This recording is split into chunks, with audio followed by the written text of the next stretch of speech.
like to show you how you can make some basic onigiri. These rice balls, you can make them pretty much with any flavors you like. The ones I'm showing you today are with ume, which is a salted pickled plum. These have flaked salmon, and these have canned tuna mixed with mayonnaise. Let's go ahead and learn how to make them. If you want to use the nori, the sheet of roasted seaweed, I usually just fold it into half. And it's crisp enough that you should be able just to kind of break it into half. And then I break it again.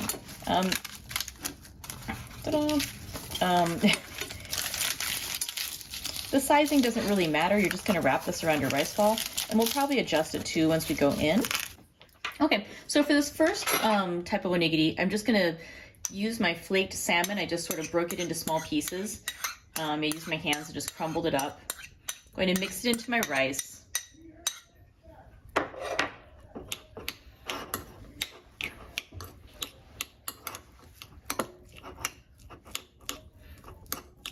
Now, if you wanted to, you could add a little bit of extra seasoning to this one. I like it just with the salmon, but you know, just for variety and fun, how about let's make 2 rice balls out of this? I just poured out, you know, got a scoop of rice, and we'll see how much it comes out to, but I think this is about probably enough for 2, so let's go ahead and plan on 2. There we go, we'll go like that. All right. So normally I've got my hands under running water. I just got a bowl ready so that way I can have my hands, I can moisten my hands. That's how I'm gonna stop the rice from sticking. I'm gonna take about half of the portion that I put aside for, or actually a little less than half of what I set aside for my rice ball. And I'm just gonna scoop it into my hand and flatten it out a little bit. So I've got like a, oh, actually wait, no, I forgot. This one, we're just doing it like this. We're not stuffing it with anything. So this is even easier. Just gonna take all of your rice, scoop it in your hand. There's a couple different shapes you can do. You can just squeeze it into a ball. I'm gonna show you 2 different shapes just because they're fun. I like to kind of use my hands. I cut my hands to make like a V shape, and I use that to squeeze the rice. And so you can see I'm kind of, and then I'm using my hand here also to kind of squeeze it there. And that's how I'm getting like a triangle that can sort of set. So it's sort of like a triangle, but it's flat on the bottom. So it'd be nice and easy. So there you go, there's our first onigiri. I'm gonna use my seaweed. I have one of these long strips. I think I actually might cut it down, but just for this first one, I'm just gonna set it right there, wrap it up. You can either wrap it all over, you could cut off a little extra bit if you don't want to be that long. I'm gonna keep mine, have it a little extra long. It's okay that it doesn't cover the whole thing, but if you wanted to, you could put a second strip of seaweed on the outside to cover the whole thing in seaweed. But yeah, there we go, first onigiri, done. Let's go ahead and make a second one though, and just for fun, I'm gonna mix in a little bit of the goma shio, just because, why not? So I'm just gonna stir in a little bit of that salt and sesame seed. So then this onigiri will have the flaked salmon, as well as a little bit of the sesame seed and salt. You can see it just gives it a little extra visual appeal. And even though it sounds weird to just be sprinkling salt onto your rice, it actually is gonna taste delicious. So let me go and wet my hands again, or else it's gonna stick to my hands. And again, this one doesn't have a filling in the middle like a little thing, so I can just squeeze it all together. I use all of my rice there because it's delicious. I don't want to waste it. There we go. I'm just going to squeeze, squeeze, squeeze. So I'm compacting the rice so that way it'll hold its form as we're eating it, as we're holding it. It might still fall apart when we eat it. It happens, but it has a greater chance of holding its form if we squeeze and compact it. Now, another friend of mine, when we used to make these, used to really try to give it a really firm triangle shape. Again, up to you how you want to do yours. If you want them to look more triangular, you can get that more distinct triangle shape. Or if you want to have it a little more soft edges, up to you, however you want to do it. So that's how I like to make my onigiri. Let me go ahead and get a half sheet this time. I'm going to take my seaweed and cut it in half. That's this time. Ooh. So this way again, so it has the seaweed across the bottom, but it looks a little, you can see the cute little top sticking out a bit more, so a little more decorative, that one. All right, that's our salmon onigiri. So this is ume. Ume, as you can see, is a salted plum, and this one has shiso also in it. Shiso are like these leaves that have a really nice flavor. But basically, it's a little plum, and then inside the seed is still there. And so it's a really strong flavor. It's kind of sour, kind of salty. I think a little touch of sweet in there also too, but just, you know, it's a very strong flavor. So we're just going to cover this with the plain white rice, but I want to let you know, I'm going to just open one up for you so you can see it. It has the flesh on the outside and there's the little seed in the center. And so as you're eating this one, be careful, because when you find the ume, you're going to want to sort of nibble it so you can get the flesh on the outside, but don't break your teeth eating that, that little pit in the center. Okay, so this time we're going to make our ume onigiri. Again, going to start by wetting my hands. I'm going to make this into about 2 rice balls.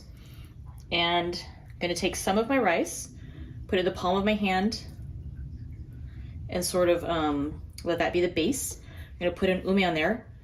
And tip, you might want to let your rice cool down a little before you put it around your hands. Ooh, I forgot how hot that would be. You're going to do just enough rice to cover on the outside. We want to have that ume as like the secret center inside our rice ball.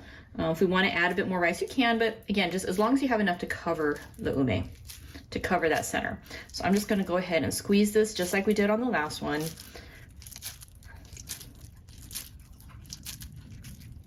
Okay, and there is my first little ume onigiri. And this time, actually, I was thinking about it. What I'm gonna do is I'm gonna take my, I know where I want it to end. I'm gonna start by putting this on here. I'm gonna put it here, and I want it to end about there. So I'm just gonna go ahead and break it there. Again, you could measure this stuff out a little more officially. I like to play with mine a little bit. And that's our first onigiri with the ume. Okay, last variety, we're just going to use some drained tuna, and I probably put maybe about half a can in there. You can use regular mayonnaise also. That's usually what I use, but for you guys, since we're doing this video, I thought I'd go ahead and get the traditional Japanese mayo.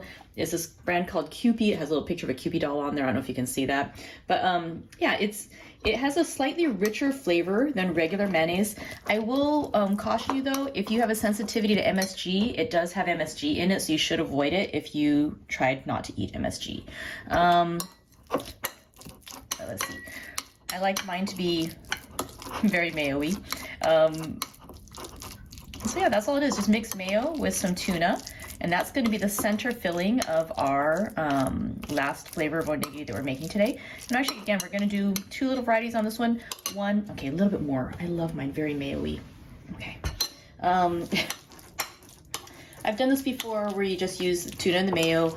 I've also done it too where like throw on a little bit of sriracha, or a friend of mine does chili oil, just if you want to have a spicy one. Or also for our second, we're just going to throw in a little dash of soy sauce. So again, put your hands so so the rice won't stick to them. I'm going to do about half and half, so make 2 there. So again, take enough. This is going to be our most challenging one because again, we're making the little pocket to put our filling inside. But this one, because it doesn't have like a solid form like that ume did, it's going to be it's a little easier for it to squeeze and squirt out. So you've got your dollop of tuna. Just going to take enough of your rice to cover it up. And what I'm trying to do too is I'm taking my rice, I'm sort of squishing it, not quite flat, but I don't want to just put a ball of the rice on there. I want it to be like a wrapper. And so I'm kind of putting that on there to cover it up. Once I have enough rice, again, to fully cover my tuna, I don't have any showing. I'm going to put a little bit there extra. Again, just squeeze, squeeze, squeeze.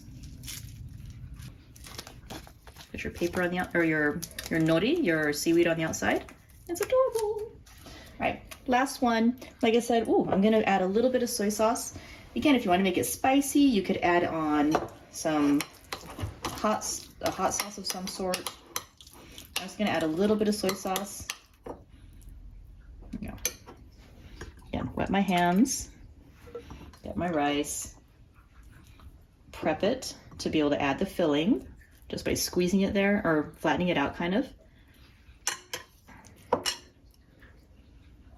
And again, how much you put inside is up to you.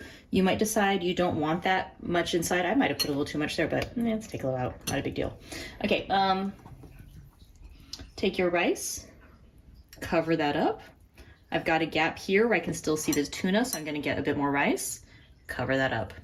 Again, this is not very precisely measured.